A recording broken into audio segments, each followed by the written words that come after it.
The following program is a Nightingale Conant production for Simon & Schuster Audio.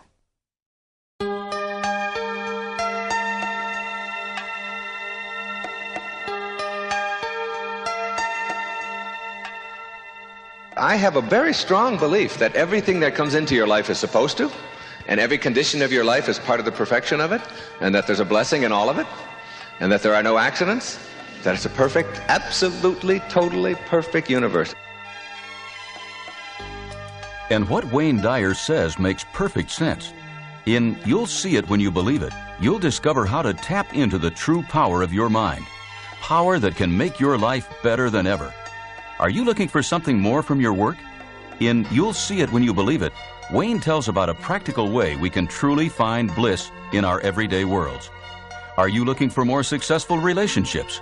Here you'll learn how to get out in front of conflict, especially with those you care about the most. And you'll learn how to train yourself to concentrate on what's most important for a fulfilling life.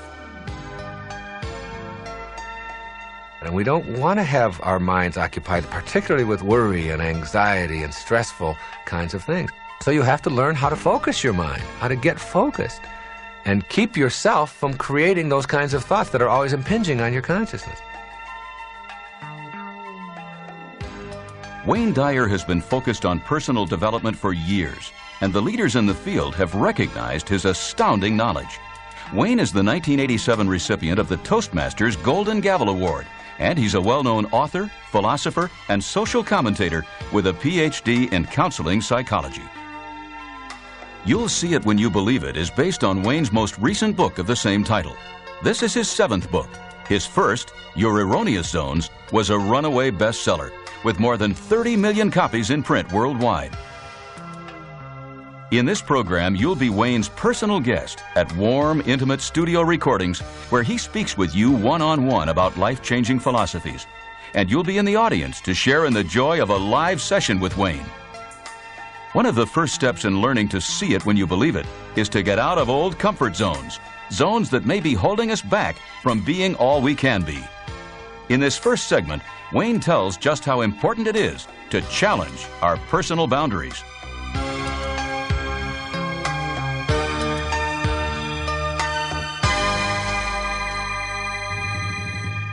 Many years ago, I was invited to speak at a convention, and the place was called Getting in Touch. It's now out of business.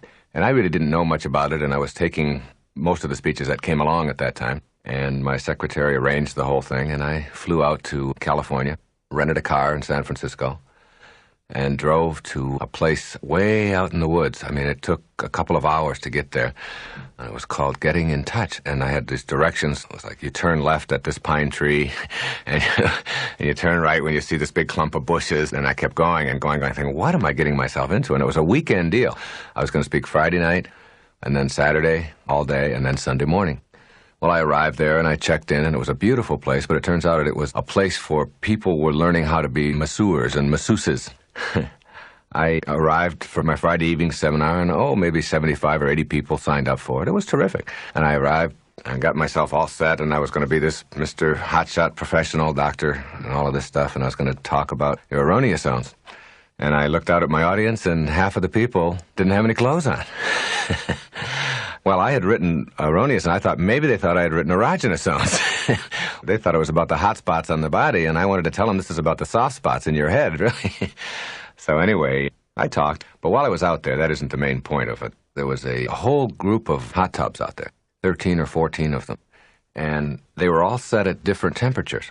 The ones at the center were right around body temperature, 90 to 100 degrees, and they were just sort of like nice, warm bath water, and you could get into them. Then if you moved to the right, it got a little bit hotter, and a little bit further, and a little bit further, and all the way up to 160 degrees or so. And then to the left, they went down to temperatures in the 80s and the 70s, and then the 50s and the 40s, and then just above freezing. So there were 14 or so of these hot tubs. As I talked to the people and I got to know them, they were phenomenal people. They really were. It was a wonderful experience. It was all on the up and up. There was no hanky-panky or anything like that going on. It was just clothing optional. What I first did is I watched the people. When we were through with the seminars, they had the option of getting a massage or going into the hot tubs or going into the saunas, and it was a whole health-oriented nutritional place and all of that. So you could do a lot of things. So I watched the people all day on Saturday, and all of the people would stay around their comfort zones. And their comfort zones were 90 to 100 degrees, that hot tub, or the one that's just a little bit warmer, or the one just a little bit cooler. And they would use those three. Nobody was going into the extremes, into the hot tubs on the far right or the hot tubs way down at the cold end. Finally, Sunday morning, I asked the people, why were you doing that? And they said, well, that's comfortable. And I thought about that, and I thought, well, that's one of the things that we all do too often, is we stay only with what is comfortable. We find a comfort zone for ourselves. We sort of set ourselves into it, and we snuggle in, and we let that just sort of nice, tepid, warm water flow by us. And we fail to experience the whole panorama of what life has to offer us because we're so consumed with just staying comfortable, with staying within our comfort zones. So I said to the people, I said, we're going to all of us are going to experience everything that we have to experience here. Why not? It's available, it's here, and at least check it out. And as a result of checking it out, then you'll know, rather than just having some preconceived idea of what you can or can't do. And you may find a whole new range of experience for yourself. And so we moved from the hot ones to the little bit hotter, and we check it out. And it was amazing how easy it was to adjust to something new. You could get into those very hot tubs, and you could handle that. Then when you get out, you could experience what it felt like. You could see how your body reacted. You could see if you felt any different, the circulation in your body, how that affected it. And then you could move down into the colder ones. Before it was over, everyone, all 75 or 80 people, experienced the entire range of what was available for them. Well, the metaphor there is that we need to do more of that in our own lives. We need to get out of just what we are accustomed to, what we've grown up to believe are our limits, and to begin to see that those limitations that we place on ourselves in our zones of comfort are the very things that restrict us from moving beyond the place that we are at now, experiencing all kinds of new things for ourselves. You can take and apply this in virtually every area of a person's life. I have seen people, I've talked to people, and I've said to them, have you ever tried Mexican food? Ugh, I would never eat Mexican food. You've never tried a taco? You've never even, no, I just don't eat stuff like that. I couldn't eat that. Well, why wouldn't you try? It just doesn't seem like it's something that you should eat. It looks more like something you should throw at a beach or something, but I just wouldn't eat that. Have you ever tried Chinese food? No, it looks like there's worms in there or something. I can't take that. Or, have you ever tried Italian? No, and you find that their range of experience is really their comfort zones. This is what they're used to, and this is what they have over, and life becomes, instead of an exciting adventure of all kinds of new and delightful experiences, it becomes one of just staying comfortable, I can remember one time we were driving across the country when I was promoting uronious zones with my wife and my daughter, who was 9 years old at the time. And we got to Glacier National Park out in northern Idaho. There was a Lake McDonald there. And I had been thinking about comfort zones at that time, been lecturing about it and been writing about it. I was getting ready to write another book, Pulling Your Own Strings. I wanted to test myself. This lake, the temperature of the lake, I don't know what it was, but it looked like there could have been ice chips in there. Okay. It was very, very cold. This is not called Glacier National Park because it's got saunas in it and heated pools. And the water was very, very cold. And people would go in and they'd stick their toe in, and then they'd go back out and thaw out. And I said to my wife, I'm going to swim across this lake. She said, no. She said, you can't do that. It's about a mile across the lake. Now, I'm a long-distance swimmer. Right now, I swim a mile every single day, almost every day. I'd say 6 days a week.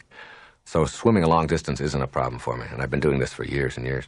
Swimming in that temperature was something I had never experienced before, but I had a belief that while I was doing it, I didn't have to experience cold. It didn't have to be cold for me. I mean, cold to the extent that it had to be uncomfortable. It didn't have to be uncomfortable. I could go into that water and make it something that I could handle and not suffer through. But I would have to do that with my mind. I couldn't do that just with my body, because my body was going to react to what I was accustomed to. And I kept saying to myself, you are not going to be cold. This is going to be a wonderful experience for you. You're going to swim across Lake McDonald in Glacier National Park, and it's going to be... And I dove right into the side of the water. It was in the summertime. And I started swimming, and I didn't ever, during the entire time, it took me maybe 40 minutes or so, ever experience any discomfort all the way across that lake. While everyone else was shivering, I noticed when they would go up to the edge of the lake that they would tense up and they would find themselves getting ready to be uncomfortable, getting ready to experience pain. And I used my mind, my thoughts, which is what the whole thing is about, learning how to think properly in your life. And people who don't go beyond their limits are people who don't use their mind in constructive ways. I was going into the lake with the idea that I could do this, that it was going to be great. It was a challenge and that it was going to be exciting, and I knew that I could do it. And therefore, I didn't tense up, and my body didn't go into the rigid position that you go into when you expect things to be cold. And my body reacted the way my mind was training it to do it. And when I got out at the other side, I felt terrific. It was one of the most glorious experiences of my life to do that. Now, you don't have to go out and swim across Lake McDonald in order to actualize yourself as a human being.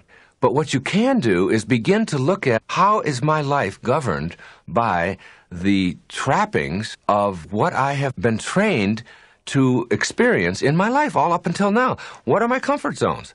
Look at those comfort zones, whatever they are, in your relationships, in your business.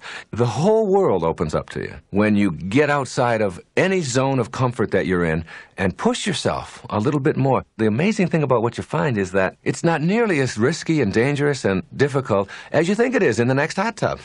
I mean, nobody's in it. You know, there's an old saying that I've used often, and that is that it's never crowded along the extra mile. The extra mile, it's like when you hear people talk about go the extra mile. You'd start doing that and you'll find there's nobody out there with you. That extra mile, you're all alone, you know? So that hot tub over there to the right or that one down there to the left, it isn't that you somehow have to get in there to prove that you can do it. It represents and symbolizes for you moving out of where you're comfortable, because as soon as you do that, then you're opening up new vistas, and more and more and more vistas open up to you. If you find yourself just staying the same way and defining yourself as, well, this is just the kind of person I am, I'm just sort of reserved, and this is how I behave, and this is how I conduct myself, and so on. Instead of that, what you do is you want to look beyond that. You want to say, all right, nothing human is alien to me. The entire range of human experience is available to me. Anything that any human being can do, has ever done, or ever will be able to do, I'm capable of doing. And viewing yourself that way and seeing that, then your zone of comfort becomes the whole expanse of human possibilities. That's what becomes available to you. But when you narrowly define yourself and stay with what is comfortable, whether it's in what you eat, how you relate to people, how much money you make, where you go on your vacations, every aspect of your life is affected by that kind of an attitude. Get out of your zones of comfort. This also applies to the emotional or mental side of your life. Most people go through their life saying, I'll believe it when I see it. Show it to me, let me look at it, then I will believe in it. That's a very narrow way to look at life, because it really restricts you to only being able to perceive and experience and live what you can see. And believe it or not, what you can see is a tiny, tiny, tiny percentage of what's available to you. A different way of looking at that is, I'll see it when I believe it. That is, I am only seeing in my life, and always seeing in my life, what I choose to believe in.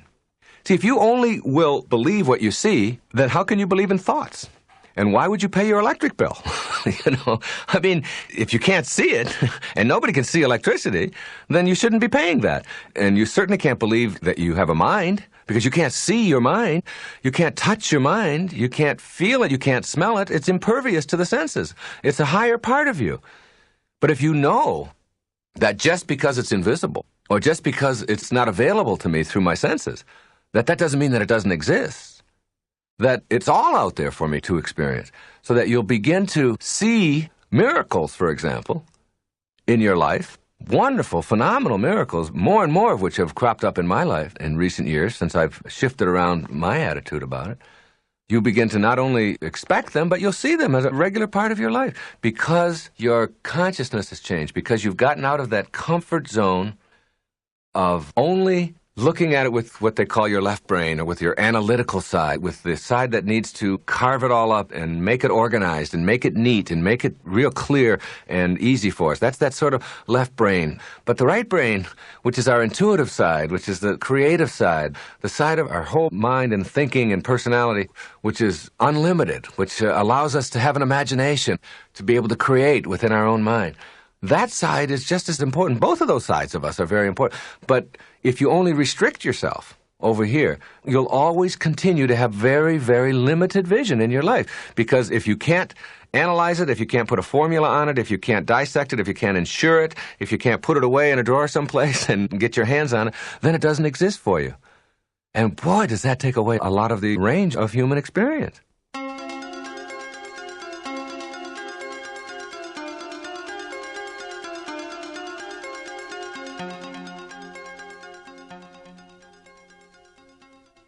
It's a great place that I'm speaking about. It's something very different than just being positive and just enjoying life and not being victimized by other people and thinking well of yourself and all of that. That's all fine and good, and those are almost elementary steps. It's much more of almost a spiritual message without the religion.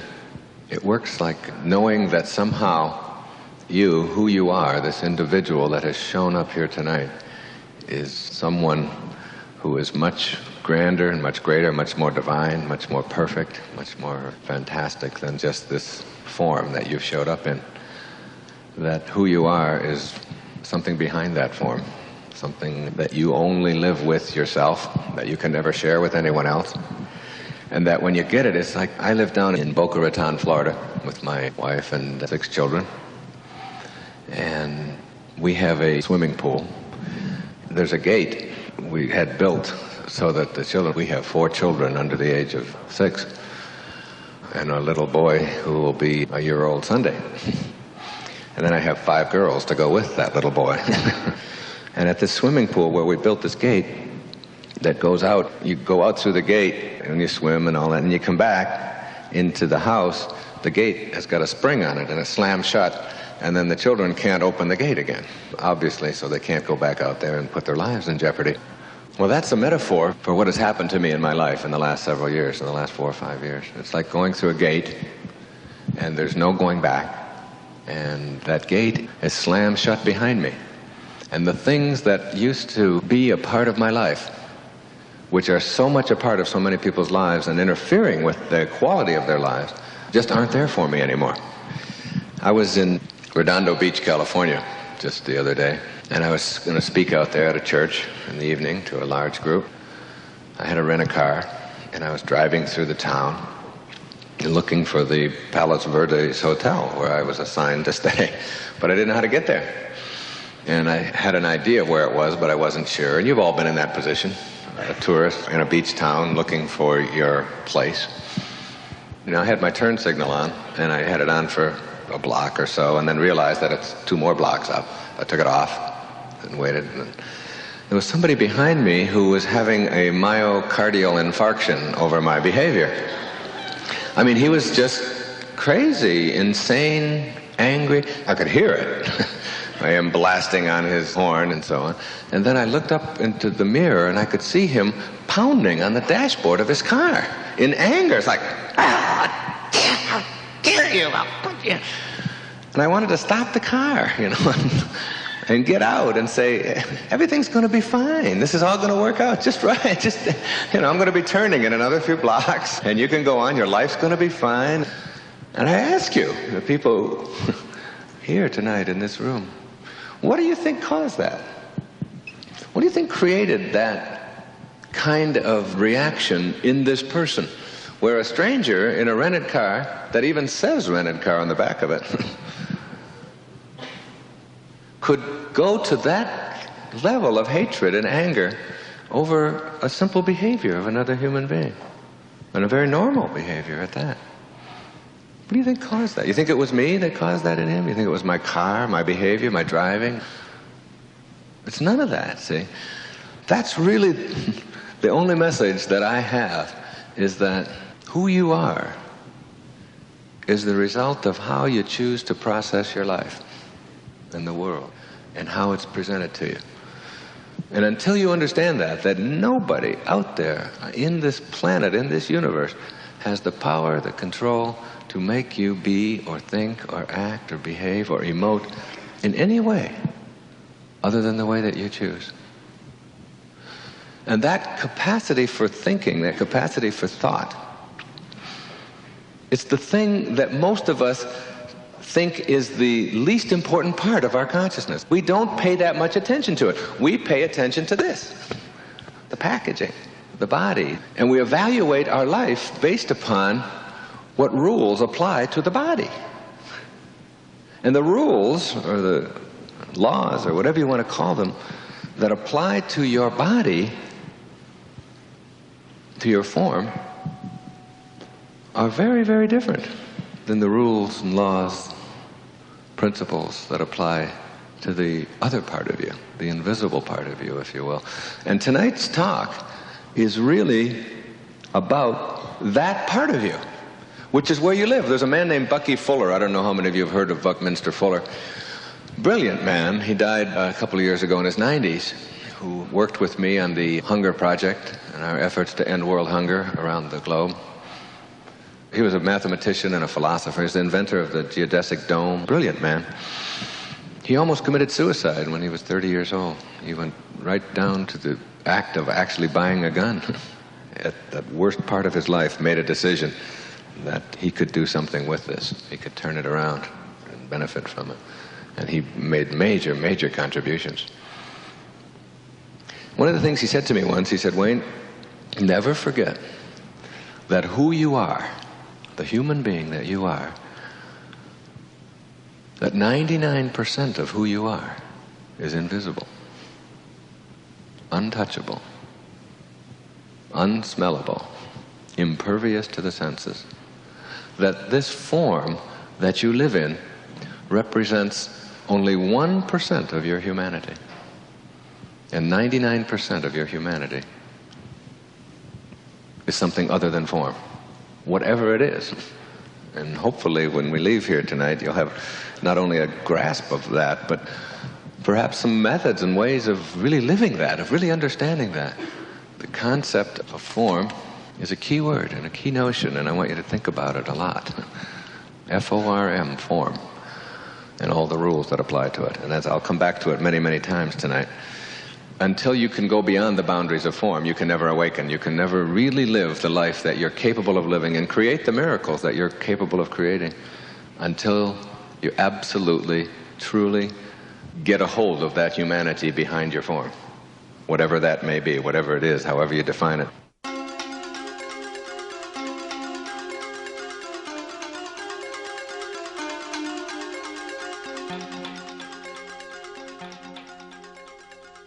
Your body has limits to how fast it can go and how far it can go.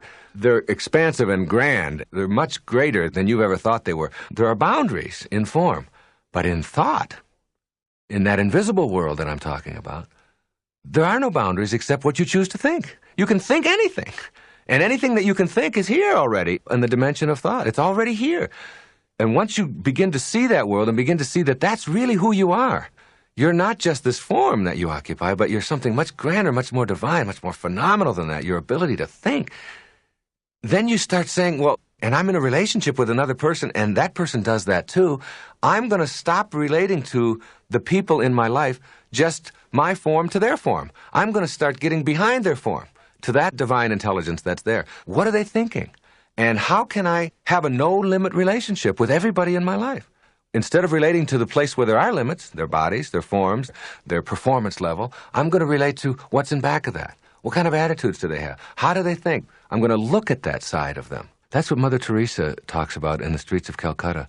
She sees God in every one of those starving children and the lepers. She sees the divineness that's there. She doesn't just relate to the form. She relates to who is that human being in back of that form. What is that divineness there? You don't have to be Mother Teresa in the streets of Calcutta catering to the most sorrowful among us. You can do that every place in your life. You can stop just seeing the world in terms of what you see and what you can get a hold of and start living in that invisible part and back of that, where divineness really resides. That's in all of us. Whoever you are, wherever you go in the world, every single human being you meet, whether it's a tribesman in Afghanistan, whether it's a Sherpa guide in Nepal, whether it's a taxi driver in Tokyo, or a tribesman in New Guinea, or a salesman in Detroit, you share something with that person. What you share is what it's like to be human. We all share that with each other.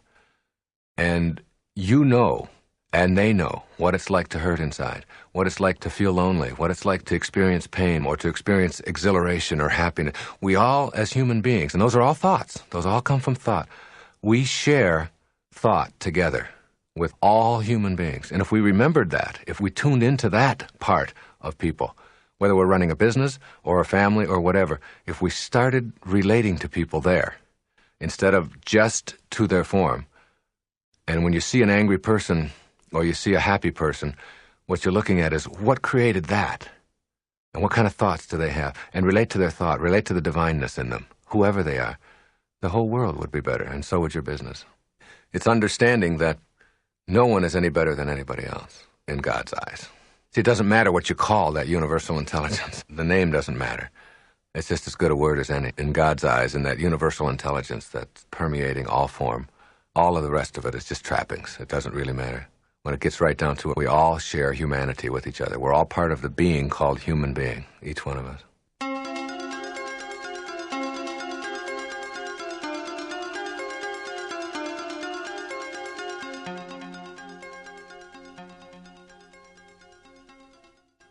If there's a dimension called form, there's another dimension called thought.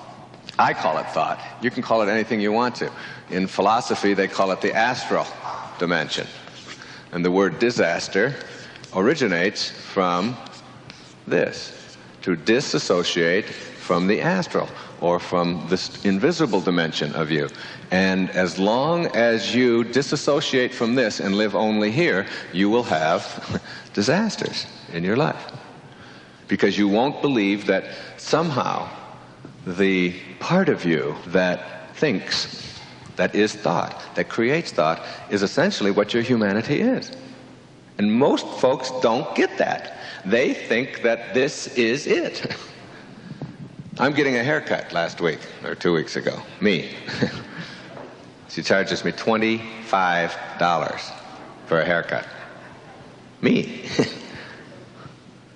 She said the 20 of it is a search fee. I said, all right, okay, I can accept that. I understand, all right?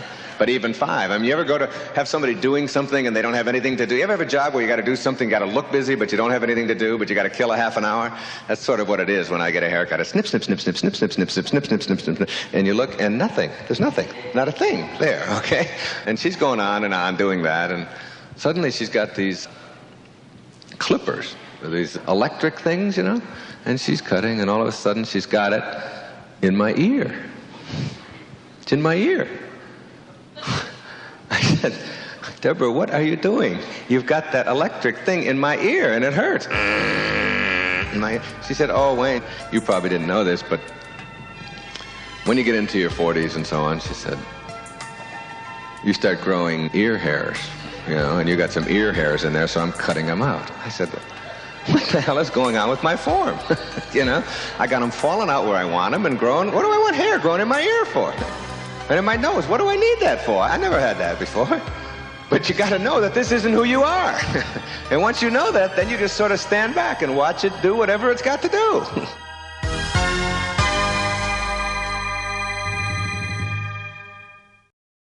I see people who are suffering, and I see people who are struggling, and I see people who are unhappy, and I see people who are mad, and I see people who are full of stress and tension. And I want to say to them, there's no stress in the world. The world is absolutely just the way it's supposed to be. It's perfect, just as it is. And it's like getting that and understanding that. And your first temptation in that is to say, yes, but the people starving in Ethiopia, is that part of the perfection of it? Yes. Yes. And so is your desire to end it part of that perfection. It's like you don't argue with it. Everything that is. Everything that's ever happened to you already has. You can understand that worry, for example, is nothing more than thought. And what is there to worry about? Worry, which is a consuming thing that creates what we call stress, which is just stressful thinking. What is it? Here's a good parable for you. Everything that you worry about, give it this thought. There ain't no use worrying about the things that you don't have control over. Right? Because if you don't have control over them, there's no sense in worrying about them. That makes sense, doesn't it? So I don't worry about the things I don't have control over. Now, there ain't no sense worrying about the things you have control over. Because if you have control over them, there ain't no sense in worrying about it. Now we've covered everything that it's possible to worry about. It's all thought. It's all thought. If you don't have control over it, worry is absurd. So you're going to worry about getting old. I mean, do you have control over that? In form? Do you have control over what is happening there? If you don't have control over that, then my belief is that it doesn't matter. It just doesn't make any difference. Because who I am is a consciousness that transcends all of that. What I want you to think about is, what in the world would you ever want to occupy your mind with worry about? Or anything that doesn't serve you living the life that you want to live. And understanding that you're never going to ever let anybody, any place, who doesn't have love or harmony to offer you, enter this dimension where you do all of your living. Maybe this dimension, but never this dimension. You see, if someone sends you hate and you react with hate, then you're acting at the lowest level it's possible to act at. If someone sends you hate and you react indifferently, you're sort of average.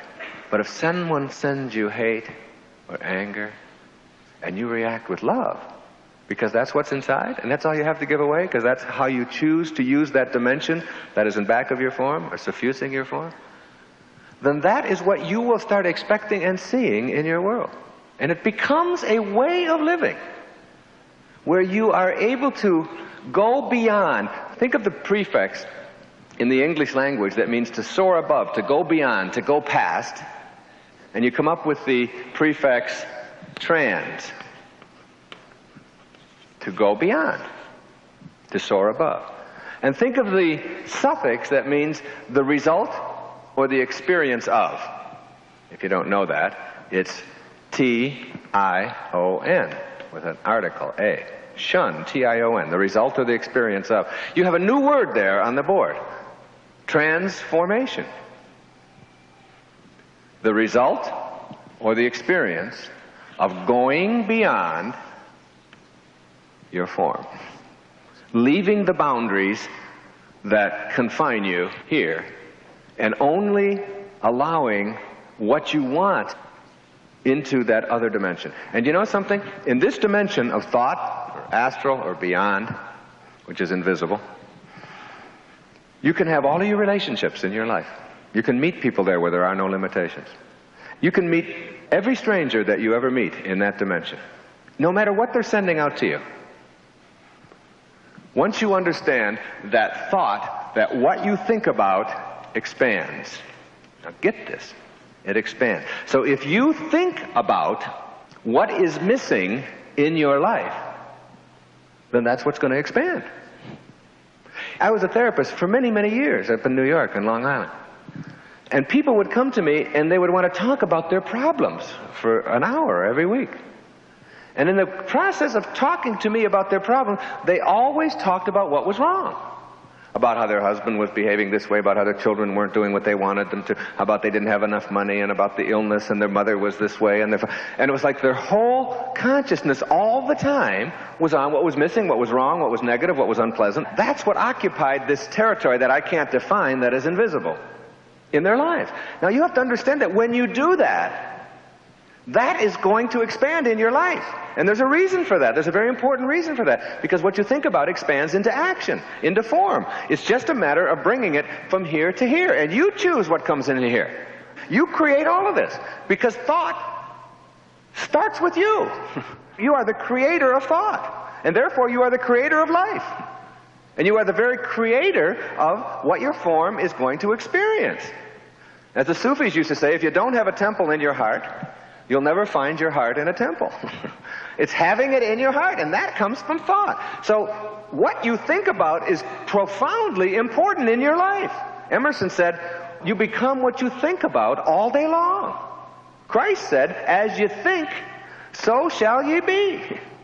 All the spiritual masters who've ever come our way have always talked about, be careful what you think, because it's going to expand into your life.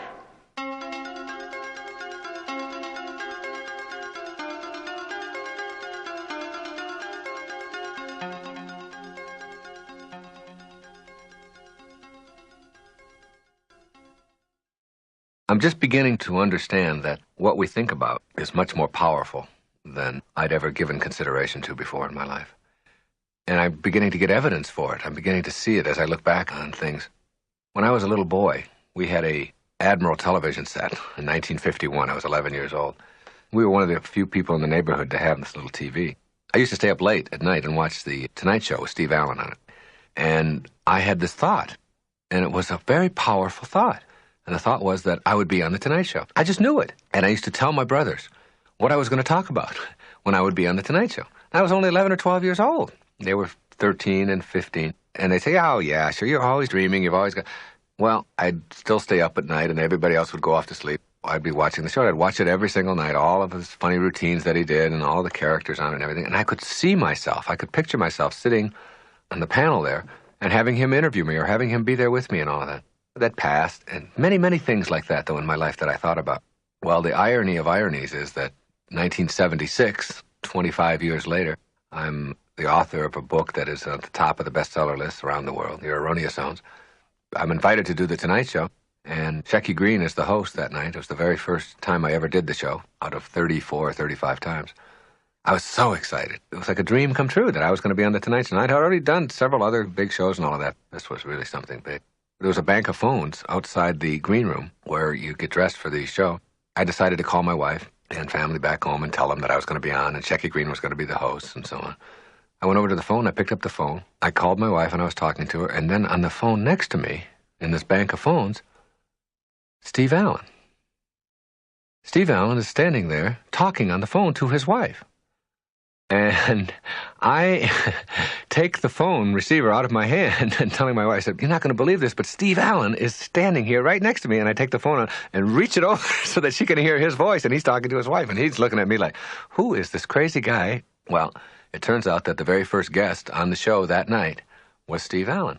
After all those years, and there I was sitting there talking to him. A lot of people label a situation like that as circumstances, or just coincidence or just blind random luck or whatever. I've come to know that there's no such thing in the universe. That what you think about expands. And that if you have a thought in your mind and you stay with that thought and you know it to be true, it's just a matter of bringing it into form. And if you're willing to do that, if you're willing to bring it into form, it's going to happen for you. Nothing can stop it. Nothing can stop it. And I don't think there's anything random about it. I just don't even believe in randomness at all. I think that everything in the universe is absolutely perfect, at the tiniest subatomic level and at the largest level.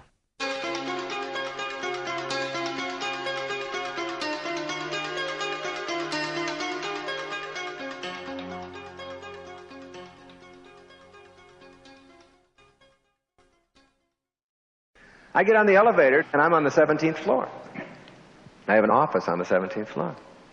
And I get in the elevator, and a couple gets on the 14th floor. The elevator opens, and they're complaining about a tax audit that they just went through and how awful it was, and that they took more money of us, and they're always doing that. And I'm standing in the back of the elevator. I do this all the time. It's like I stand there, and then I really stand back here. Who I really am, stand back here, so I watch myself. It's like when you talk to yourself. That's two people, isn't it? You talking to yourself. And then it's like, then you watch these other men. I'm standing there watching. They're looking at my form, and I'm back there looking at the whole scene. I do this all the time. It's great. So I'm on the elevator, and this is just a couple weeks ago, and the elevator stops again on the 9th floor. And another couple gets on, and I'm standing in the back watching the whole scene. It's a wonderful place to get to, where you just sort of observe life and you're not in conflict with it, and you sort of surrender to it. You know it's all going to work and everything's going to be positive and so on. It was August, and they're complaining about how hot it is in August. And it's just, God, it's been ghastly. This whole time, another day, we got to go out in this heat. And I'm standing listening to this, and there's the audit over here, and there's the heat over here. Then we get to the 4th floor, and another couple gets on. And they're complaining about how many stops the elevator's making today. It's true. So they're like, oh, damn elevator, it's always stopping, and it's like... So I'm standing in the back watching this whole scene playing out in front of me, thinking to myself, I never do this. I used to do this, but I never do this anymore. And you may say, well, what is it that you don't do? What I don't do is ever find it possible for myself to think about things that I don't like or that are missing or that are miserable, or that I find distasteful, because I somehow have got in my consciousness an understanding that when you do that, that's what expands in your life. And that really successful people only see things working out. And they understand that, they get that, they hold on to that, and they get that picture of it. Like, I can't get a picture before going out to speak of an audience who's not going to like me, because I know that's going to expand. And I'll walk out and go, and that'll be the end of it, all right? It'll be done. I know that it's going to be great, and it's going to be terrific, and it's going to be fun. If I keep that consciousness inside of me, that I'll expand that into action. So now you have to do is look at all of the stuff that's going on in your life. And how much of it is a result of, you'll see it when you believe it, of seeing what you're thinking about. Now, when my kids go to sleep at night, I never tell them if they got a little sniffle, this is going to be worse tomorrow, you're going to have to take off school. I wouldn't want to program them with anything like that. I always tell them how strong they are, how terrific they are. This thing's going to be gone in the morning, and you'll be off to school, and it's going to be great. I want them to be able to expand into form thought that they want, rather than the other way around. And people who are chronic complainers never seem to be able to get past that, and everything that they think about keeps coming up. And the tragedies keep multiplying, and the horrible things keep coming into their lives. And it's like that becomes a part of your consciousness. In an energy system where thought is the energy or the current, what you think about expands into action. It's like getting old. You know, it's like I tell people, don't let an old person move into your form. Don't let an old person in. Don't let an old person move in. The age of your form isn't who you are. Who you are is thought, and thought is ageless. You can't age thought. Age is universal and eternal. It goes forever. It's what the universe is. So you don't let that person who walks slow and talks slow and thinks slow, you don't let that person in.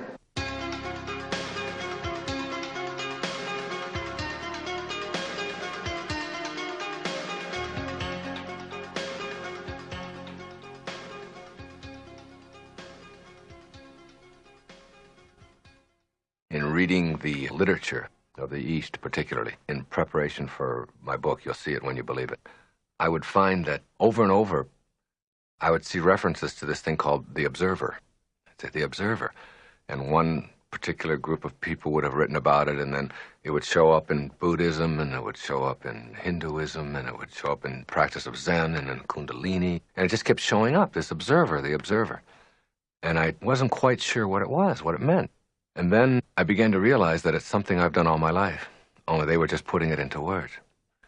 It's really a technique that I find myself using over and over again. The best way to think of it is, like Shakespeare said, the whole world is a stage, and we are all but actors on that stage. When you start to look at it that way, you begin to see yourself as having a lot of roles to play. And they really are roles. And we're all out there playing these roles.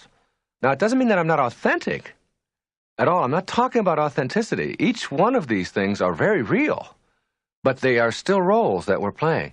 So what you have to do is sort of remind yourself that you're doing that and not take all of this whole stage so seriously and make it so dramatic and so significant and important. It's like lightening you up a little bit. And the observer is like whoever this guardian angel or this invisible person is. You can sort of catch yourself whenever you find yourself getting out of control or getting mad at the fact that there's a delay at the airport or that the traffic isn't going the way you want it to, that invisible guardian angel, that eye that can be in back of you, can put the skids on that right away. That person can say, I'm watching you. I'm watching your form. You know, Lily Tomlin had a great line. She said, how come when you talk to God, it's called praying? But when God talks to you, it's called schizophrenia, you know. But that God talking to you can be that invisible part of you. Then you start connecting to that. And then I find myself, wherever I am in my life, whatever I'm doing, in back of myself, on my shoulder or whatever, and reminding me, how should you react to this? Send love here.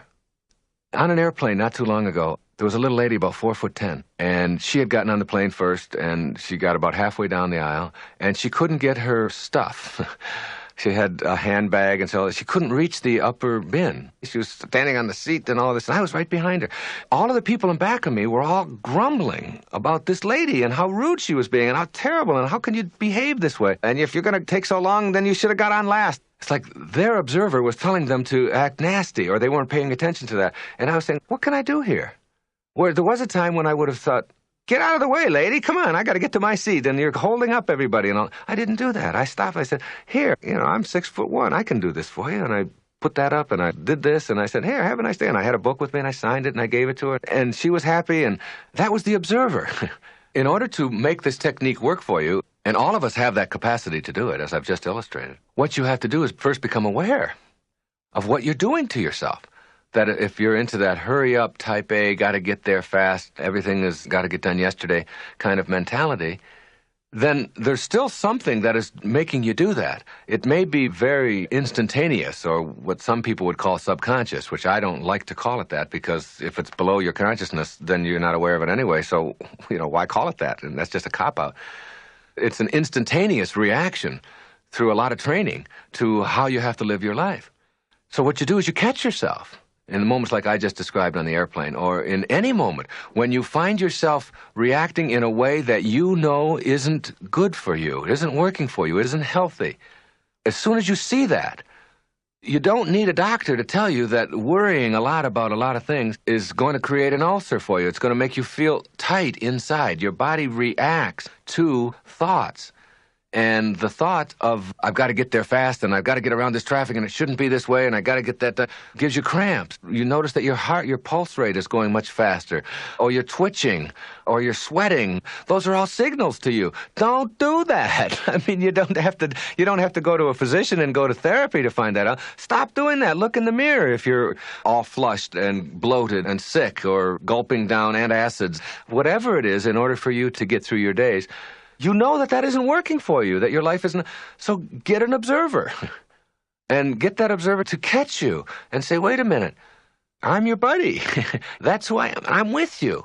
I'm going to get in harmony with that part of me. And I'm going to allow that observer to do more of the directing and watch out for the roles that I'm playing. And whatever role I'm playing that isn't working and providing me with the joy and the success and the happiness that I really believe I'm entitled to, I'm going to have that observer catch me at that and stop me from behaving in that way. It really is a tool to help you to be more realistic, more tuned in life. For me, it is a reminder that there's much grander things than what I've just become accustomed to. I'll give you an example on the tennis court. My doubles partner made a bad shot, and he screamed something out, called himself a name. He said, you jerk, you dummy. He was talking to himself. And I stopped and I said, Lenny, I really don't appreciate it when somebody calls my partner a jerk and a dummy. I said, who was that? Who was doing that? He said, what do you mean? I said, well, whoever it is that's calling my partner a jerk and a dummy, I'd like you to get in touch with him and remind him that he's a beautiful guy and he just didn't hit the shot the way he wanted to. I'd like you to tell that person that. It's like a reminder that when you call yourself a name, you got two people going here. You got the person who's the recipient, the jerk, and you got the person doing the calling. Well, you want to get those two in balance. You want to get those two in harmony. You want that person, whoever that is saying, you jerk, to say, you're allowed to make an error in tennis. You have to do it. Nobody goes through a whole match without making errors. And that it's okay, and that you forgive yourself, and you're kind to yourself. And then the recipient of that is in balance, so that those two people, quote, or those two parts of you are in harmony. Because if the part of you that's calling you a jerk, if the recipient of that begins to believe that, then you start acting on what you hear and what you believe. And pretty soon, everything that you say to yourself, if you call yourself a jerk enough, you're going to think that you're a jerk. And that's one of the problems with self-esteem. It's people who have really talked to themselves in such a way that the self and the I, which we've separated, they become the same. And so the person who's doing the calling believes that they're a jerk, and the person who's the recipient believes it. And if they had an observer there, if that I who was doing that instead was saying, you're pretty terrific. You make some mistakes. All of us do, but that doesn't mean that you're bad and that you're not any good. And you get those two in harmony so that you are never calling yourself anything but what you would like to be. And the more you do that, the more that you'll be in harmony. And that's all invisible.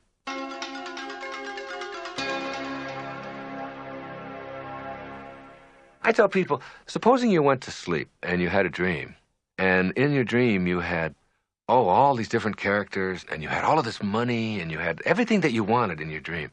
And then you woke up, and then you look back at your dream, and you became attached to the stuff that you had in your dream. Wait a minute, I want that. There was gold in there. There was silver. There was all of these friends. There was cars. I had a Ferrari. I got to have that. Somebody would cart you off and put you in a rubber room and say, that was a dream. You can't be attached to that. That's just a thought that you have. That's the way you got to view life. Instead of it being an 8-hour dream, it's an 80-year dream or a 90-year dream. And at the end of the dream, you don't want to be looking back at all of the stuff that you wish you could still have because you can't have it. You don't get any of that. So you try to detach yourself now while you're here, while you're alive, from the need to have that stuff. Instead, you just let it sort of all flow. As absurd as it would be for you to be attached to the stuff that you had in your dream, it's that absurd for you to be attached to the stuff that you're having in this dream. You have to die while you're alive. Now, that's a very hard concept for people to get. You have to experience your own death while you're alive. Let me tell you a story. It's a wonderful story. It's an old, ancient story. I'll paraphrase it. There was a hunter who lived in India, and he would go to Africa every 2 years, and he would bring back animals and prizes and things like that. Well, one year he took off, and he went to the jungle, and he discovered this large enclave inside the jungle, and it was filled with beautiful parrots, beautiful birds, multicolored, and they all talked. And he couldn't get over it. And he put a net out over one of the trees, and he captured one of the parrots. And he put the parrot in a cage. And he brought the parrot back to be with him in India as his pet. And he fed the parrot sunflower seeds, and he fed him rice, and he took wonderful care of him. He was very good. Kept him in the cage. 2 years went by, and he talked to the parrot every day. And he said to the parrot, I'm now going back to Africa. Is there anything you would like me to say to your friends back there in the jungle when I'm back there? The parrot said, yes. Tell them that I'm very happy in my cage. Tell them that I'm joyful and that I love being in my cage here with you. Just tell them that. The hunter went back to Africa. He went back to the place in the jungle where he had been 2 years before. And he told the story. He said, your friend that I took back has a message for you. And the message is that he is happy in his cage, that he is joyful with me, and that he has no regrets. At the instant of hearing that, a bird on one of the branches keeled over and dropped dead. Dropped dead, stiff. The hunter assumed that he was just filled with sorrow at hearing of what had happened to his friend. So he went back to India, and he told his parrot what had happened. He said, I went back and I did just as you said. And I told them all out there, and at the moment that I told it, apparently one of the parrots was so upset that he'd missed you so much that he just dropped dead. And at the instant that that happened, the parrot in the cage keeled over, dead. His legs went straight up in the air, and he went stiff. The hunter was beside himself. He couldn't figure out how could this happen. And he took the dead parrot out of the cage, opened it up, and threw it out on the woodpile. The instant that the parrot landed on the woodpile, he flew up to the branch. And the hunter said, you tricked me. What is this? I thought you were dead. And the parrot said, my friend back in the jungle was sending me a message. He told me, by his actions, that in order for you to escape from your cage, you must die while you're alive. Okay, now that's an old story. That's an ancient story that's been told over the years. What does it mean? I mean, don't you see that this is a cage? The whole planet is a cage. If you can just stand back far enough and see that we're still restricted by the limitations placed on us as human beings. We're stuck here, or maybe in our homes, or in wherever we are. We're all in cages. And even though we have more room to manipulate, we may even have a whole planet, we're still sort of in cages. Now, how do you escape from the cage that you're in? You have to die. while you're alive. You have to literally experience your own death. All of us have to. All of us are going to die. So why not experience it in advance? And see yourself out of your body, gone, but able to look back at what's going on now. Just like the dream, where you have the dream and you have everything you want, but you're able to look back at it. As you do that, you begin to see the folly, the absurdity of hanging on to anything, of being attached to anything, of needing anything, of telling yourself that I can't be happy if, from the perspective of having died, but being able to look back on it just like the dream. As soon as you can do that, as soon as you can experience yourself formless, dimensionless, form and all of the attendant things that you hang on to become irrelevant. They're not necessary any longer. You have a whole new way of living, a new way of being.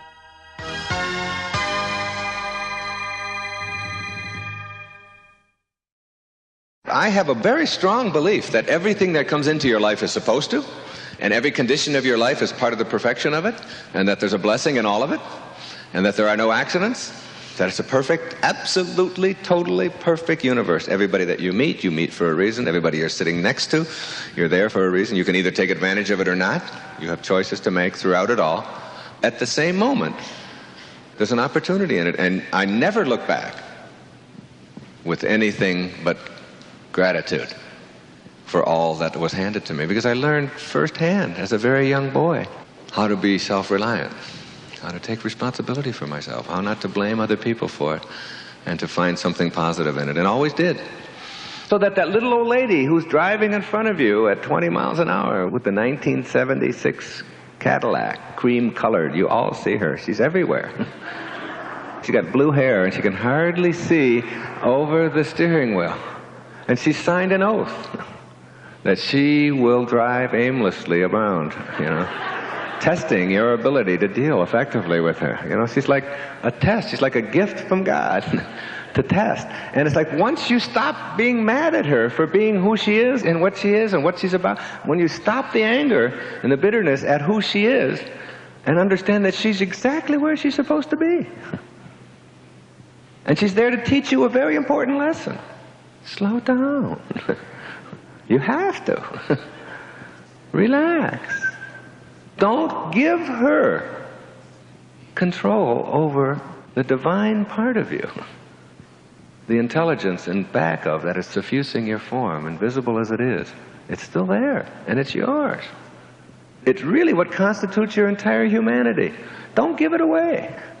Think of yourself as connected to and a part of it all, rather than someone who is being victimized or slowed down or abused by, or here it happens again.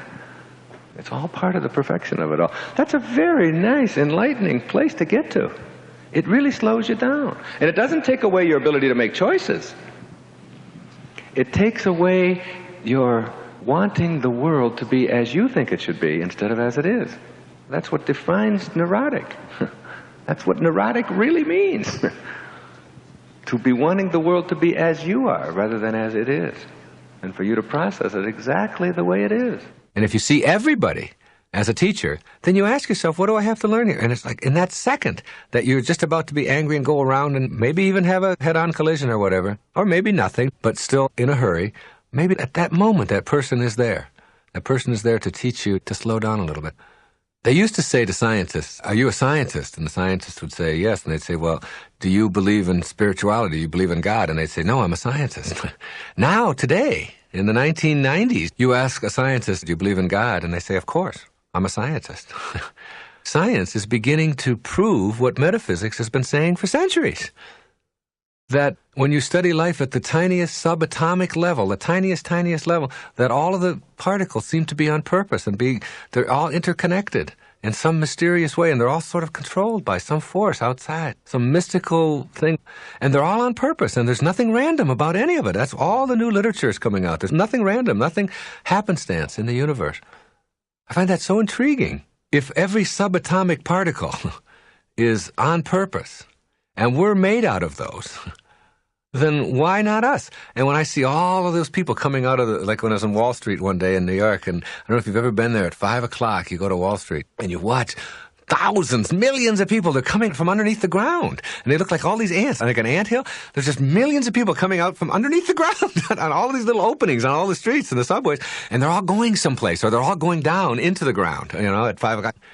And I look at them now, and I think they're all on purpose. They're all like those subatomic particles. They appear random to us because we're so limited in our vision.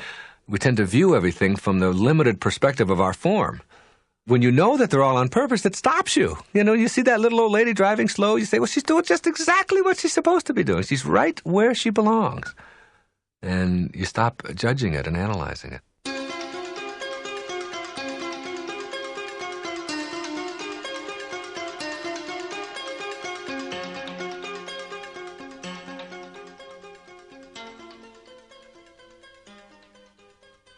When you have lunch tomorrow, have a salad.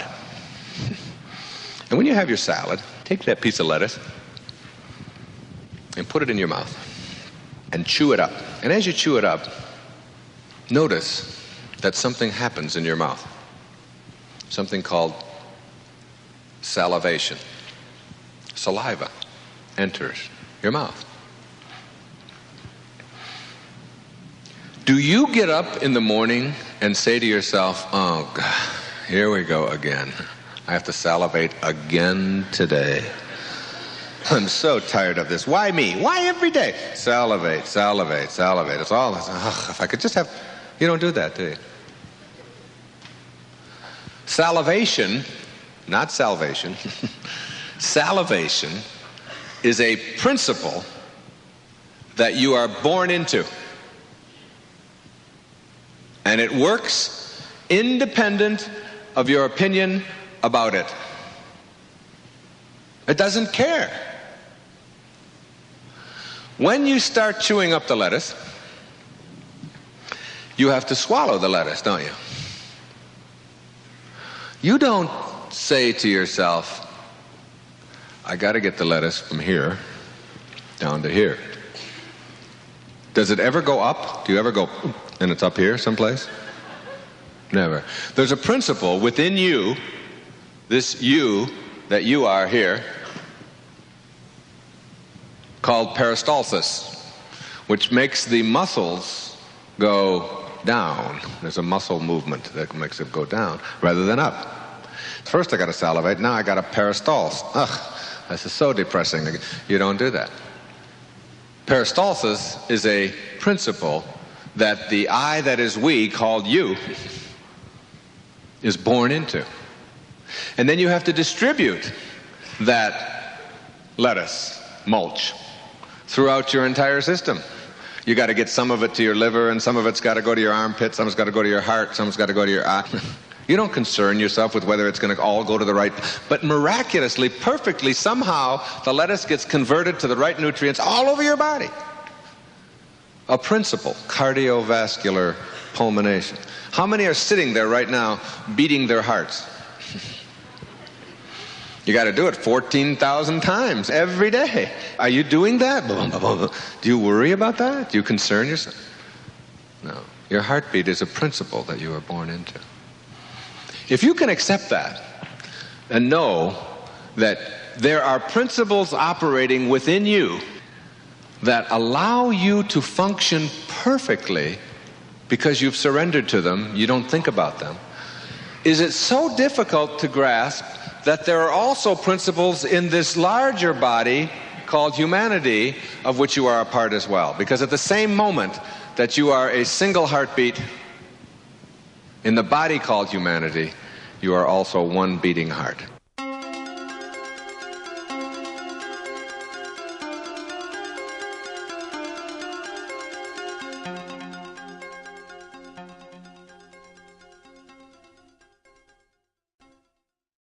The earliest stage of enlightenment is called enlightenment through hindsight. You know, like when you're in a relationship and you're breaking up, is there anybody here who hasn't broken up once and struggled and cried and been in pain and, oh, I can't stop thinking about it. I don't know what I'm going to do. And it's this endless pain, and your mind is on suffering, suffering, suffering. And what expands? Suffering, suffering. It just keeps expanding and expanding. You can't get your mind off of that person and where I'd like it to be. And finally, 3, 4, 5, 6 years go by, and you finally passed it in one way or another, and then you look back on it and you see why you had to go through it. So the lowest stage of enlightenment is that stage where you look back on your life and you say, now I know why I had to be an alcoholic for those years. And now I know why I had to be in that relationship with my ex-wife. And now I know why I had to go through the bankruptcy. Or now I know why I had to create that cancer. Or that heart attack. Or whatever it was that taught me how to transcend that self-defeating behavior that I used to think I couldn't do anything about. You see?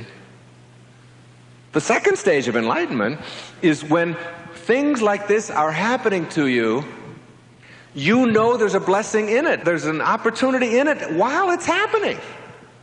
You're smoking, and you know that there's something in this for me. You're going through a relationship difficulty, or you're having an accident, or you've gone through a series of illnesses. Whatever it may be that seems to be a struggle for you in your life, while it's happening, you're looking constantly for what's in it for me? What can I get out of this? There's no mistakes out there. It's all being created for some reason. So that's the second stage. And that minimizes the suffering. Because you're looking for what's in it for you. How can I get something out of that? So that the person cutting you off, the way your children talk, whatever, you're not instantly threatened by that. You're constantly aware that these people are behaving that when there's something in this for me to learn. And I think I'll get it now. I think I'll get it now. Instead of waiting 6 years suffering through it and then seeing it. But there's a higher stage. It's the highest stage. In Zen they call it, before enlightenment, chop wood, carry water.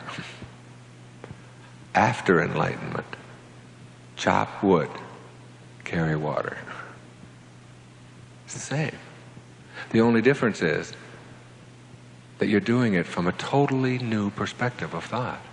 And this dimension, the highest stage, what enlightenment really is, it's when you're back home again. Instead of pulling away from yourself, you're toward yourself. And this is what it is. You are able to get out in front of it. Play it out in the dimension of thought. And decide for yourself whether it's even necessary to bring it into form. It's like you're out in front of yourself.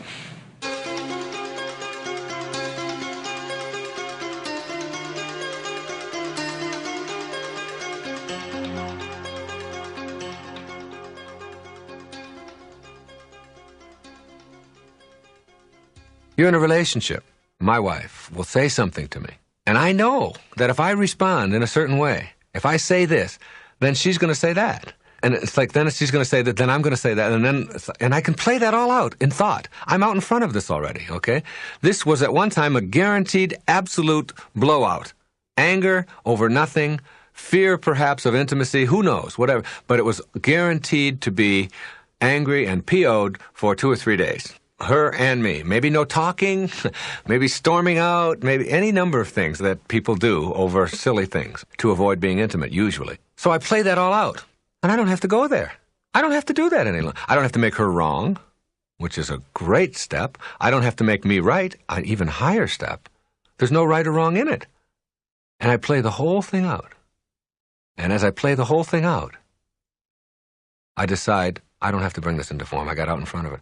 It's gone. It's all been played out in my mind.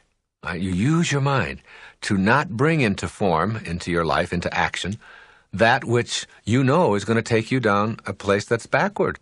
I amusingly tell people that this is a wonderful stage to get to because you can still, once you're both there, you can still get your point across.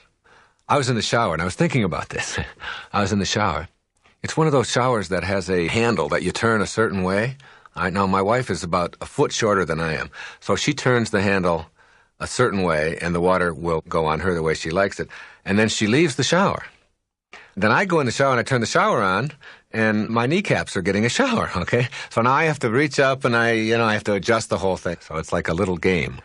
I'm thinking to myself, I'm playing it all out in form. I'm thinking, now, if I say something to her about this, then she's going to say, what right do you have to say? And then I'm going to say back to her, and then she's going to... And this could end up being a stupid fight, an angry evening or whatever, over the position of a shower head.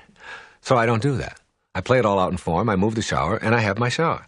Then I go tell my wife. But I don't tell her about how she put the shower.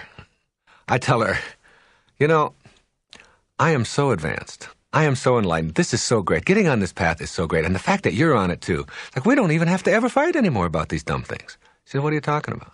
I said, well, you know, I thought that you leaving the shower head in the position that you normally leave it really sort of interferes with, and then I thought, well, if I tell you that, then you're going to have to come back and say what you do, and then I'm going to have to go back and tell you, and then and then we're going to have this stupid fight, and then we're not going to be happy, and I'm holding her all this time, and I'm even kissing her while I'm telling her this, you know? I said, but isn't it great that I don't have to go there anymore, and I can play it all out in thought, and it's all done? And she said, didn't you just tell me about where the shower head was? I said, yeah, isn't that great that you don't have to react the way you did? Now you put the shower head where it belongs. And it's like a joke, you know? So it's like you can talk about your enlightenment and get your point across without even having to have it be an unpleasant exchange. You go from being the actor in your life who is being directed by the events, the circumstances, and the other people in your life to being the director at the second stage. And in the third stage, you become the producer of your life. So you are now the actor, the director, and the producer of your entire life. And you're doing it all with your mind, all with your thought. So if it's a job move, you would have agonized over that. You can see how it's going to go. If you're living in Atlanta and you got to go to Houston, you can see yourself in Houston. And you can see yourself selling your home and driving to Houston and starting this new job or starting out this new enterprise. You can play this all out. You can do the whole thing, and you can actually literally see how it's going to work because what you think about expands. And then you can decide. You can decide not based upon, oh, my boss is going to do this to me and the world is going to do this, and if these things don't work out, you can do it based upon your projecting in your mind exactly the way you want it to be. And if the picture doesn't come out the way you want it to be, then you're out in front of it already, and you don't move. Or you do, because you see it as an exciting, wonderful adventure and a time to do something new. You can do this with anything that is coming at you, which you perceive to be coming at you, but which is really, in effect, what you're creating through all of the choices that you're making. You can start using your mind in exciting ways. Before I give a speech, I play the whole thing out in advance in my mind. I don't play the speech out. I play what the reaction's going to be and what an impact I'm going to make. I do it when I record these tapes. I go through it in my mind, not what I'm going to say, what examples I'm going to use and all of that. I let that come spontaneously. I've surrendered. I know that that's going to work out. If I play it out in my mind and it says, I don't want to go to Chicago and I don't want to have to sit in a recording studio and I don't want to have to talk about it, then I don't have to do that either. You know, it's like you're producing it all. You're creating your whole life. And you can even do that in situations where most people are bothered in business, not just in their families.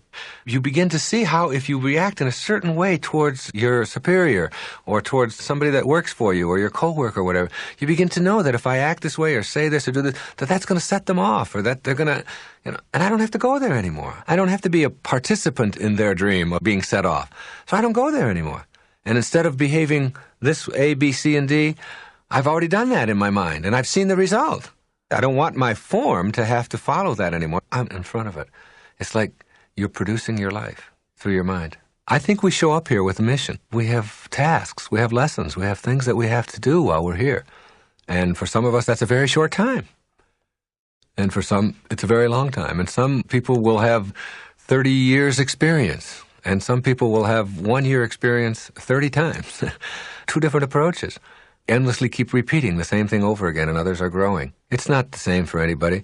I just talked to somebody just the other day who's got 29 years working at a plant in Indiana. His real love is he has an apple orchard. He has 290 trees. He knew so much about apples and about all the different kinds of apples and all the controversy about pesticides and why they have to be used and which ones are safe and which ones aren't and how much water that you have to give them and why you just let nature do it in a certain way and where you plant them and when you harvest them. And he had this whole thing he had discovered about how to keep apples for 6 months by putting them in your refrigerator and keeping them cool, but you've got to keep moisture in there. He said the moisture goes out, and he was so excited about his apples. And yet he spends 99% of his life doing something that he doesn't like doing. I said, your bliss is your apples, isn't it? And your apple orchard. Oh, he said, I love it when I'm out there with that. I just feel like I'm with God at that time. I said, is there any way to make this so you don't have to do this other stuff? So that you don't have to spend your life in this sort of inauthentic way where you're always thinking about how much you dislike what you're doing? Well, I've never thought about really making a living at it and all of that. I said, somebody's got to buy apples, and there's applesauce that's got to be made, and there's apple pies that have got to be made, and it's like if you get your bliss, if you know what it is, then it's just a matter of taking some of the risks that go with it. And why not? Why restrict yourself in any way? What I was suggesting to him was, like, give yourself a chance at that. There's two things that I think about what you're doing. You've got to love what you do, and you got to do what you love. Everybody can do this. And I don't really think it matters too much what you're doing. But if you don't like it, you have options. The first option that you have is that you can leave it and take the risk that goes with following your bliss.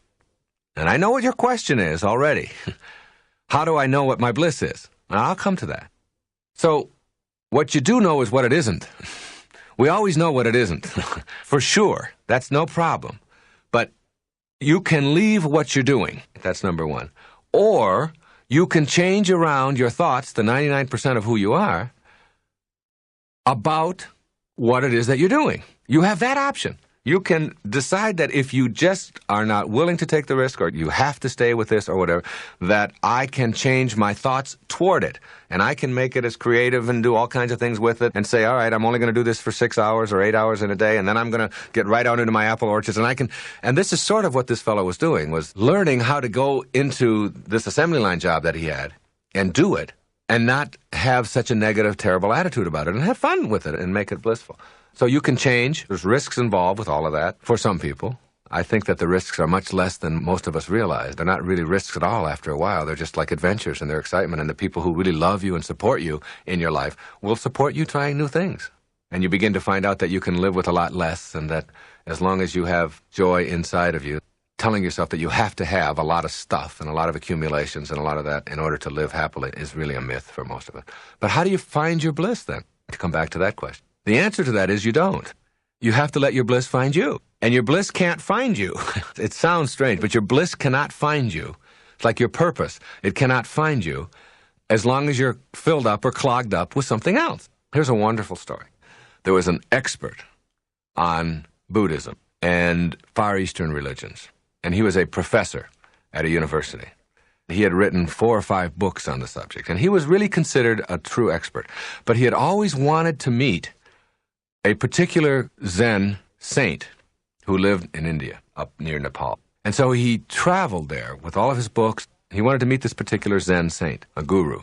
He had made an appointment, and he introduced himself, and the man had just like a loincloth on, and he was very simple, very peaceful, very old, so you get the picture. And the expert began talking to him about all the things that he knew about Zen and Buddhism and so on. And the master stopped him and said, "Would you like a cup of tea?" And he said, "Yes, that would be very nice." He took a teacup and put it in a saucer, and the man continued to talk about all of the things that he knew about. And the master picked up the tea, and he began to pour it into the cup. And the man continued talking, and then the cup was full, and the master continued to pour. And the tea poured out of the cup and onto the saucer, and as the man talked, he still kept pouring. And the tea was now going onto the floor and onto the man's pants, and finally he stopped him and he said, "Excuse me, but the cup is full. You're pouring, and it's full." And the master stopped him and said, "You are like the cup." He said, "You are so full of everything that you know that you don't have room to let anything else new in." And so many of us are just like that teacup. We're so full of all of the stuff that we have learned that there's no more room to let anything else in. It's just all pouring out and just going past us and all outside of us. Now, if you can see that metaphor in yourself, you can begin to see that in the eyes of the beginner, there are millions of options. In the eyes of the expert, there are only 1 or 2. So the suggestion to finding your bliss is to always be a beginner on the path. Never become an expert. If you're going to go out and learn tennis and you've never played it before, and someone hands you a racket, And they say, now, try a drop shot this way. You are open. You are willing. I'll do that. Now hit a forehand this way. Now, well, try it this way if you move over here. And now try. The beginner has 1,000 options available to them and will try everything. But if you talk to an expert about how to hit a backhand, they only know one way. Now, that's true not just in tennis. That's true in your business. That's true in your relationships. That's true in everything in your life. Stay a beginner along the path. You can get clogged up, so clogged up with what you know and with the negativity that goes with that and all the rejection, all the judgment that goes with that, because you have to reject all kinds of other points of view in order to make sure that yours is the only one that ever gets heard or ever gets used, that you don't have any room inside of you for something new and something exciting and something different and expanding yourself and so on. So be wary of experts, especially if you're one yourself. Be wary of yourself becoming one, because then you limit yourself. And by limiting yourself, your bliss, your purpose, which is there, can't find you. It's like an artery that's clogged up with cholesterol. Nothing can flow through it because it's too clogged. You've got to unclog yourself. And the way you unclog yourself is by opening yourself up and advancing confidently and doing things that make sense to you, that make you feel good, that are of service to others, that are useful to other people, whatever it is that you're doing.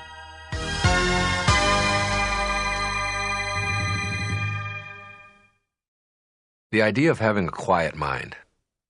When I first started practicing meditating, which I encourage people to do, not from any Far Eastern guru loincloth kind of thing at all, but as a way of understanding that there's another dimension. If I were to take you, the listener, and to put you in chains, and to put you in a dungeon, and to deny you light and human contact for the rest of your life, you would probably say to yourself, this is the end. I mean, this is the end. I can't handle this. There are some people, believe it or not, among us, who, if you were to do that very same thing, would say, this is a beginning. There's a whole world there. If any of us were forced to learn how to go into that world, we would discover many, many, many things about ourselves. And I'm talking about the world of the mind.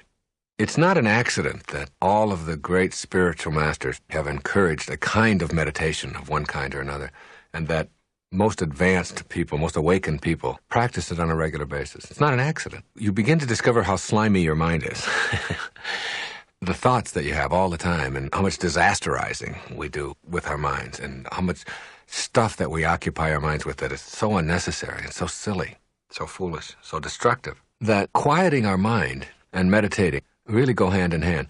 Now, meditating doesn't require a lot of training. It doesn't require somebody teaching you exactly how to do it or whatever, because that defeats the purpose of meditating.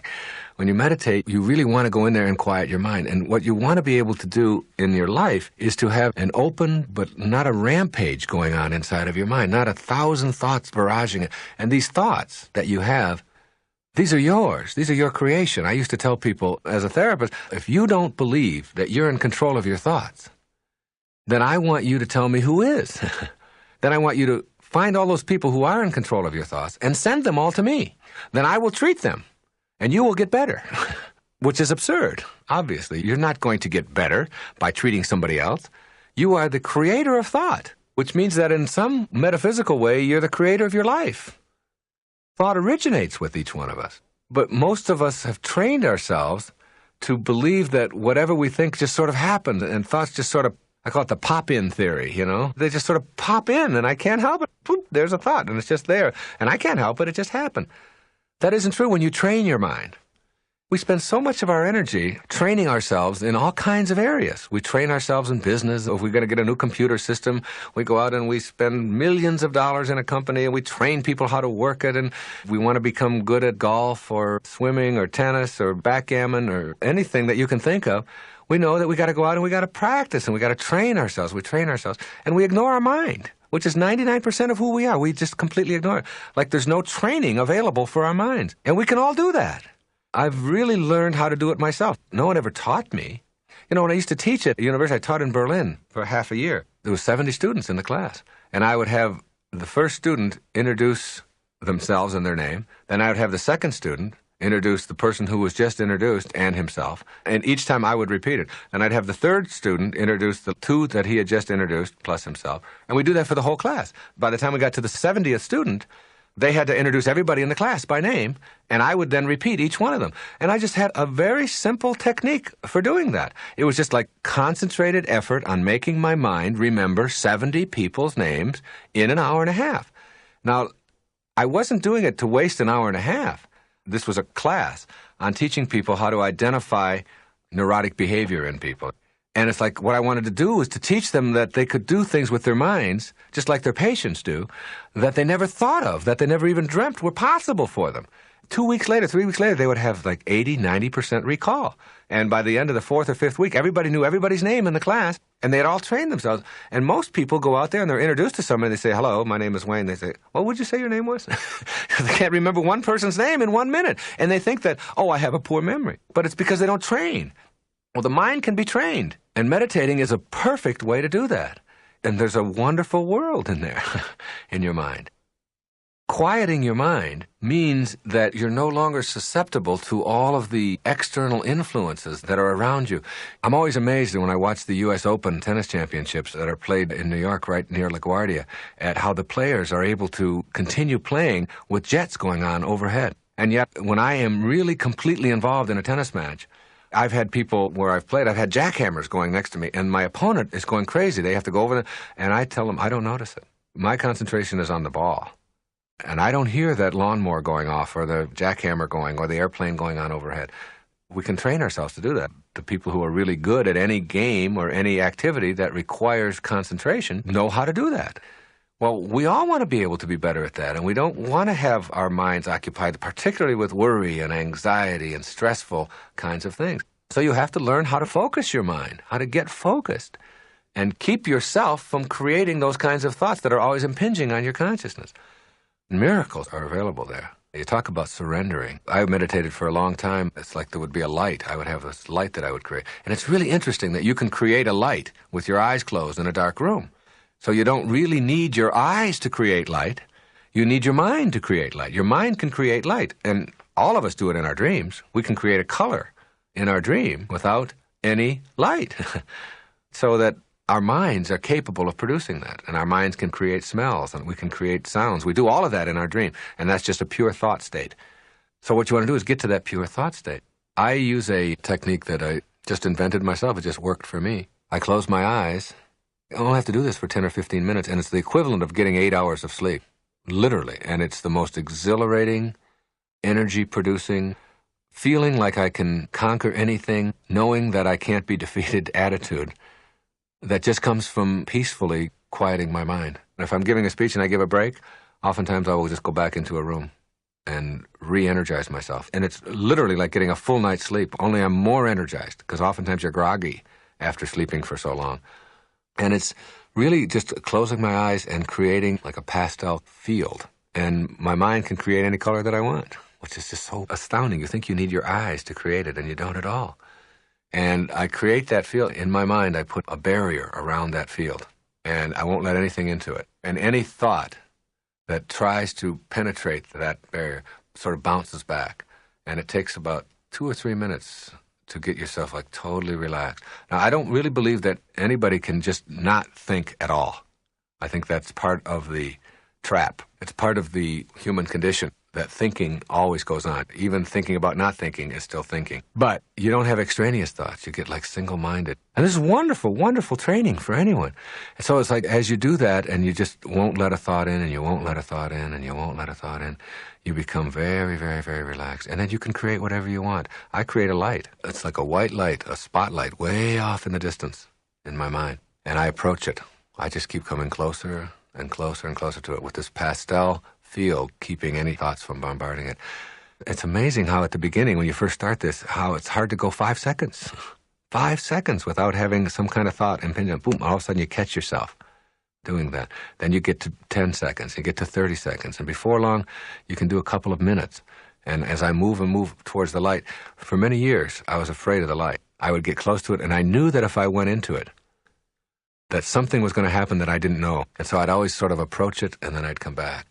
And then I allowed myself just to go through it. I just surrendered to it. I said, I can handle it. I created miracles in that space for myself.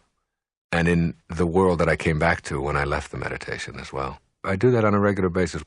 The result, the peacefulness, the harmony, the serenity, the energy that you begin to get when you just take a few minutes a day, 10 or 15 minutes a day, put yourself into a sensory deprivation kind of atmosphere, a tub of water, under a tree, in a meadow, and just go into your mind and begin to see the world. And you begin to see, as I said, how slimy your mind is, how much stuff you are constantly using that you don't need to, how many bad and negative and worrying and hurtful thoughts that keep impinging on it, keep trying to break that field.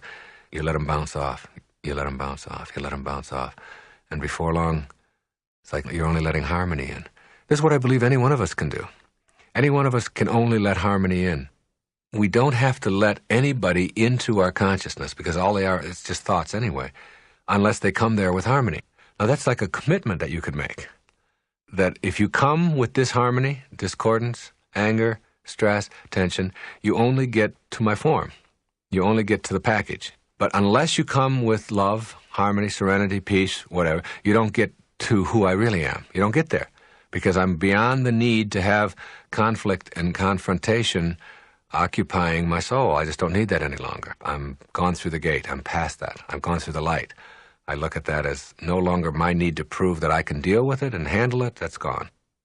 So I was on an airplane, and we were flying from Miami to San Francisco, and the plane taxied out, and it got to the runway, and there was a light that came on in the cockpit, and the pilot announced that we wouldn't be able to take off. We're going to have to go back to the gate because the stabilizer that takes care of the wing flaps or something wasn't registering as working properly, and we'd have to go back. There's going to be a 2-hour delay. Now, my immediate attitude when something like that happens is, you're not supposed to get to San Francisco in 5 hours, okay? That when my ancestors wanted to get to San Francisco from Miami, if they left in September, and if they got there in March, April, they considered that on time. And it was a good trip if half the people were still alive, all right? It was very successful. If they could get there, if it took them 9 months or a year to get there in wagons and so on, then if it's going to take me 2 more hours or whatever, and if the stabilizer isn't working on that aircraft in anything that stabilizes anything, I want to go back to the gate, okay? I'm not interested in being angry about that or anything. It's a part of surrendering. It's just understanding. I was in first class. The stewardess was standing there, and she said, oh, no.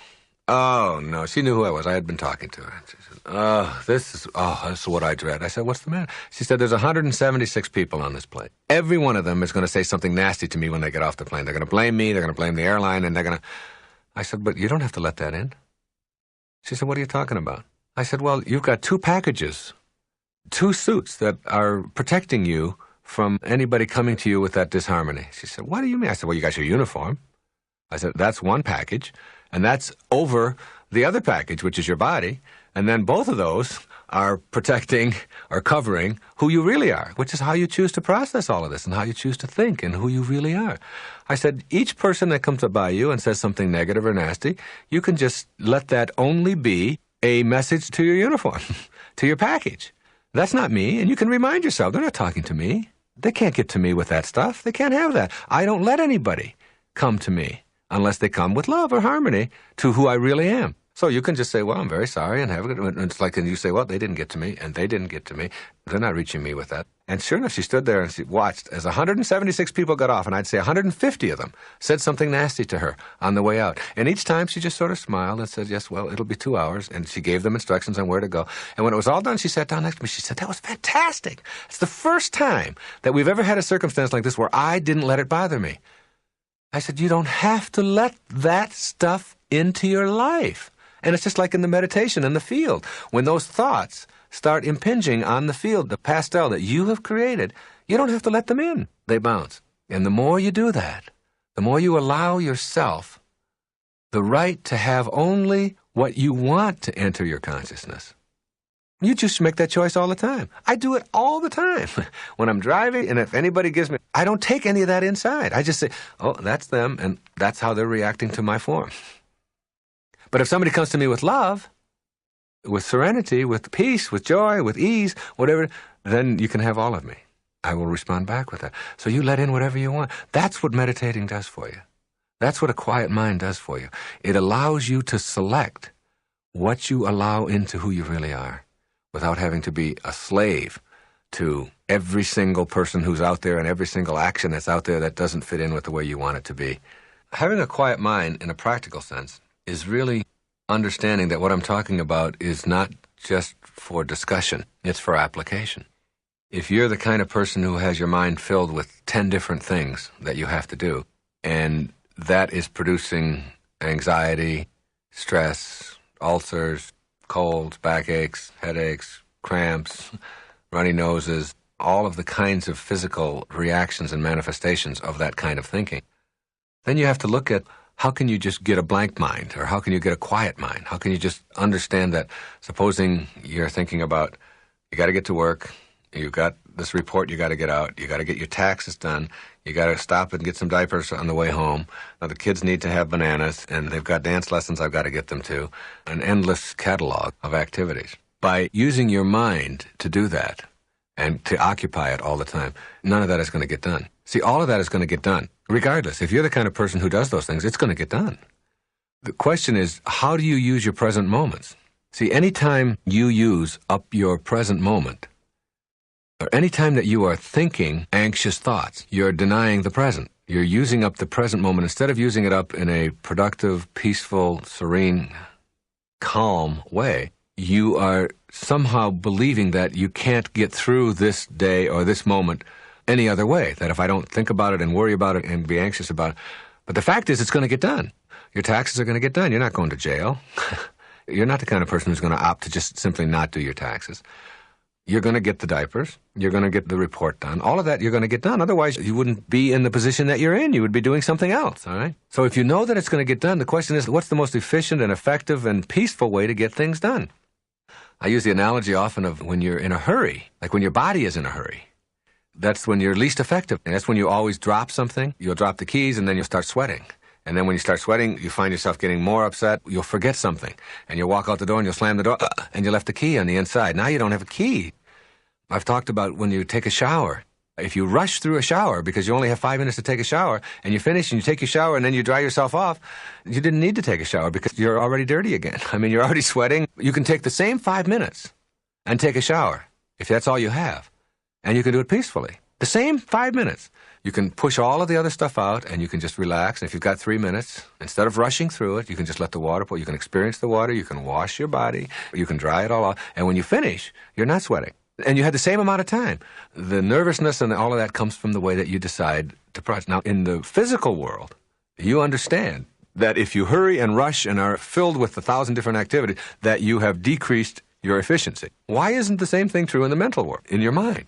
If you are filling your mind with all of the things that you have to do, and you're worried about all of those things and get yourself all consumed with them, then you're still going to be less efficient, less effective, and you're still going to be cluttered. At a moment like that, you put on a tape. If you're going to drive, you got to drive. You can't get the bananas and the diapers and the report done and the IRS taken care of in the car on the freeway. You can't do that then. You're driving. So why not be here now, as Ram Dass says. Be here now. Here's some music. Put on a tape. Meditate right there. Don't close your eyes. But just, like, push it all out. All of that's going to get handled. But meantime, I'm going to enjoy this. My ride from my home to my office is 17 miles. I love those 17 miles. There's a million things to see in those 17 miles. I cannot write my books or get my speeches. I can't do any of that in that time. But I can enjoy all of that. I can be there with it. I can open the windows, and I can let the wind blow on me, and I can experience that and enjoy all of that. And when I get to where I'm going, if I've got to get the report done, I'm now prepared to do it. I'm not working on the report thinking about my taxes or getting the diapers or getting the bananas or whatever it may be. I'm here now, in the moment. That's what meditating teaches you. Being here now, in the moment, quiet, joyful, peaceful. When you're there and you get your mind trained to do that, that isn't just like something you do for 15 minutes a day just to give you something to do for that 15 minutes. That carries over into everything that you do. You suddenly find yourself slowing down, and the more peaceful you are, the more efficient you are. The more you're in a hurry, the more you're always trying to get someplace fast, The chances of having an accident are greater. The chances of you getting there all ruffled are much greater. The chances of your heart rate going up are much greater. Your pulse is going to go faster. Your stomach is going to be upset. None of that is worth it. None of that is useful. Meditating teaches you that you have the capacity to use your mind any way that you want to. And you suddenly begin to see that everybody else out there who's in a frenzy and all upset and worked up, that you don't have to go there. It doesn't have to be that way. I just spent a week on Bali. As we went out across the island, I noticed some really interesting things that were really helpful to me. There was a very, very busy intersection in a town called Denpasar. There was an accident, and a little boy was killed. He was 13 years old while we were there. It happened the first day we were there. There are a lot of accidents there. The roads are real, real bad, and there seems to be a lot of crazy driving. And it's so inconsistent with so many of the people that we met, so many paradoxes there. At any rate, at this very, very busy, busy location where this little boy was killed, the immediate family of the boy went to the accident site, and they placed flowers and burned incense all around this place. And they sat there in the middle of the intersection for 3 days, 72 hours, 3 solid days, praying for the soul of this little boy. And not once did you hear a horn. And not once did you hear anybody screaming and yelling, "Get out of the way." This was a very, very spiritual place, just unbelievably like that. We went into homes where people had 10 and 11 children, and they had 3 huts where they would sleep. And I took my children in there with me. They would sleep on these like matted floors. And with 11 children in these little huts, there was almost no noise. And there's a quietness about the people. They're really attached to nature. They're very close to God in whatever that means. Every home on the island has a temple. No matter how small it is, they have a little temple in the back. When you go into the temple, you have to wrap something around your waist to remind you to leave the physical world behind and just enter there, only spirit, only thought. My wife and I had almost a spiritual experience of being there, of realizing that we don't need any more. We think we need more. We're always trying to get more. Not just us, but I'm talking about all of us here in the Western world. We sort of believe that our happiness and fulfillment is dependent upon accumulating more and getting more. And we saw all these people who had so little, and yet they were so close to nature. They were so close to God. It was almost like God was right there with them. Healthy, beautiful-looking people. It was astonishing when I flew out of there. Because when I first arrived there, I had just been on a 5-city tour of Australia, speaking to large crowds and all of that, and it took me 2 days of wanting to leave Bali. I'd always wanted to get there, and there I was, and I wanted to leave because I wanted more of the helter-skelter, the rush that I had been accustomed to in Australia, taking me every place, limousines, and having people take care of everything for you, and thousands of people listening and selling books, and the whole thing. All of a sudden, all of that was gone. And it was like I couldn't adjust. And finally, by the 3rd day, I realized that I got to stay here. Just stay with it. Just go with it. And that's when I got out into the island and stayed there. Only stayed there a week. Flew out of there, went to Hong Kong for a couple of days, and then flew back to San Francisco. And when I got into San Francisco, I was just struck by what's going on in this country. And I've lived here all my life. And all the time in Bali, not one person did I ever see who was anything other than a perfect, beautiful specimen physically. Not once did I see any, and I saw thousands and thousands of people. I made a point to go into their homes and get way out into the boondocks. When I got on the airplane, people were walking by, and most of the people were overweight on the plane. Not fat, enormous, corpulent. Their faces looked flushed, and they didn't make eye contact with you like they did there. They were huffing and puffing in the land of plenty. And you know what it is? It's when you have so much, you have a tendency to look in each other's wallet instead of each other's eyes. That's what happened. It's like it chokes me up just to think about it. We're always looking in each other's wallets. We're always thinking, how much do you have? And how much do you have? And how much of yours can I get? And I'm going to get yours before you get mine. And we're a whole culture of people like that. And when you have so many, you can't look in people's eyes. You can't look there and see, the joy and the love and the humanity. And that's all there is. That's all we have. We've gotten past all of that. We would call that country uncivilized. We would call that country barren. And these are like naked savages, perhaps. And yet we could use a lot of that. We really could. We've got to stop looking at each other's pocketbooks and get back to looking in each other's eyes.